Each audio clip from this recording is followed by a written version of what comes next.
উদ্দেশ্য যখন বাংলাদেশের প্রতিটি জেলার প্রতিটি উপজেলার প্রত্যন্ত অঞ্চলগুলো ঘুরে দেখা এবং প্রতিটি জেলা উপজেলার দর্শনীয় ঐতিহাসিক স্থানগুলো দেখা, সেই উদ্দেশ্যে আমরা ঘর থেকে বের হয়েছিলাম দুইজন, আমি ও আমার বাল্যবন্ধু, আমার কাজিন।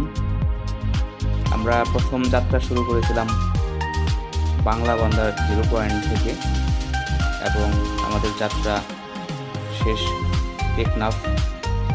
আমরা প্রথম যেদিন বেরিয়েছিলাম এটি হচ্ছে সেই দিনের ভিডিও। আমরা কখনোই পেশাদার ছিলাম না, কখনোই পেশাদার নই। আমরা জাস্ট মনের মাধুরী দিয়ে মন ইচ্ছা মতো ভিডিওগুলো করেছিলাম নিজেদের তৃপ্তির উদ্দেশ্যে, জাস্ট রেকর্ড রাখার জন্য, যার ধারাবাহিকতায় এটি ফার্স্ট ভিডিও ছিল আমাদের ওই সফরের। আমরা এই মুহূর্তে আছি যমুনা সেতুতে। বাংলাদেশের প্রথম দীর্ঘতম সেতু ছিল এটি এবং অত্যন্ত দৃষ্টিনন্দন সেতু ছিল, যার এক প্রান্ত হচ্ছে টাঙ্গাইল জেলা এবং অপর প্রান্ত সিরাজগঞ্জ জেলায়। আমরা এখন যমুনা সেতুতে রয়েছি, আমাদের লক্ষ্য হচ্ছে বাংলাবান্ধা 0 পয়েন্ট।